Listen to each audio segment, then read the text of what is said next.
स्वागत है आप सभी का ग्लोबल इंडिया टीवी पर। मैं हूं वंदना राठौर। चलिए रुक करते हैं आज की मुख्य खबरों की ओर।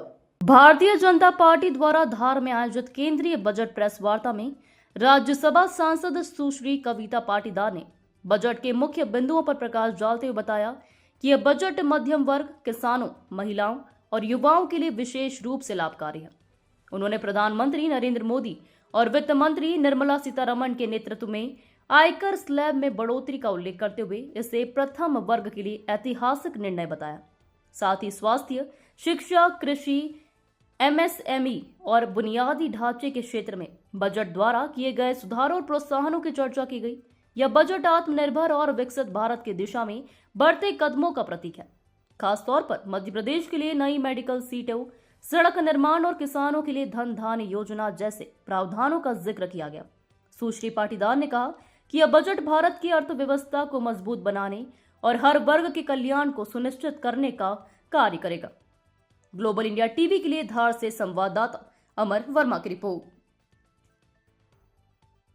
देखिए, बहुत खुशी है मुझे ये बताते हुए कि देश की वित्त मंत्री माननीय निर्मला सीतारमण जी ने जो बजट देश के सामने रखा है वो माननीय प्रधानमंत्री आदरणीय मोदी जी के उस संकल्प 2047 तक भारत पूर्ण रूप से विकसित होगा उसको पूरा करते हुए दिख रहा है।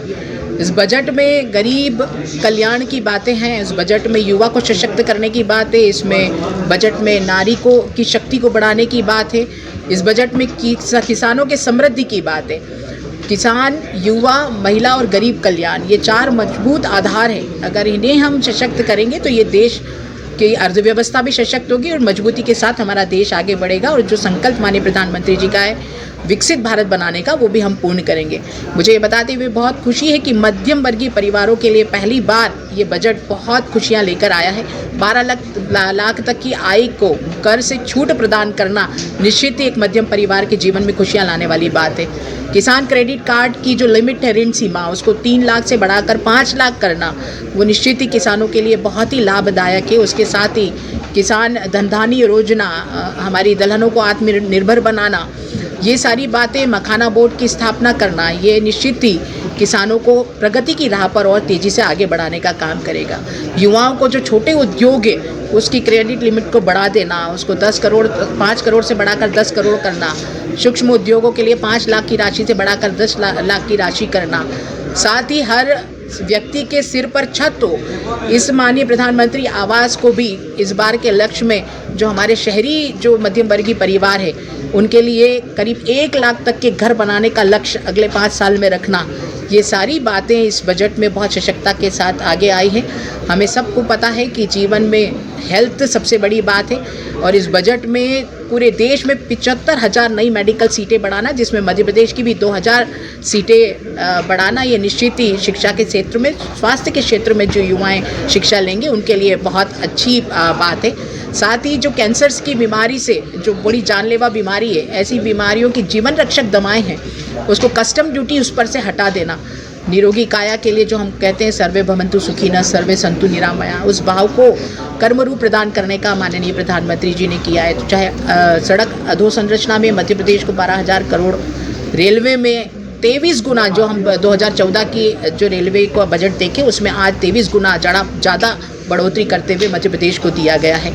तो चाहे रेलवे की बात करें, चाहे सड़क की बात करें, चाहे स्वास्थ्य की बात करें, चाहे शिक्षा की बात करें, 4 स्तंभ, चाहे वो युवा हो, महिला हो, गरीब कल्याण हो, किसान हो, उनको बढ़ाते हुए ये मजबूत बजट निश्चित ही देश की अर्थव्यवस्था जो आज 5वें नंबर पर है, ऐसे बजट के कारण, बढ़ते हुए कदमों के कारण हम तीसरी सबसे बड़ी ताकत जल्द ही बनने वाले हैं। टैक्स रेट में छूट दी गई है, उसको बढ़ाया गया है 5 लाख के, लगभग 1 लाख करोड़ का नुकसान होगा राजस्व का, उसकी पूर्ति कैसे?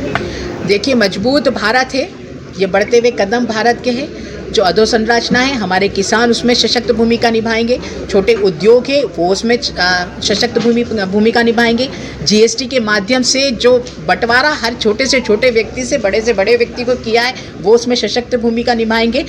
भारत की अर्थव्यवस्था कोरोना जैसे कार्य में भी अगर विचलित नहीं हुई तो अभी तो विचलित होने का सवाल ही नहीं जी होता। नहीं, मेरा क्वेश्चन था कि वही हेमंत सिंह नेता प्रतिपक्ष ने जो आरोप लगाया भाजपा सरकार पे, मंत्री और इन पे, क्या वन विभाग में प्रदेश भर और जिले में बहुत सारे करोड़ों के घोटाले हुए, इसकी भी जांच होनी चाहिए? बिल्कुल होनी कागजों में चाहिए। सीमित रह जाएगी?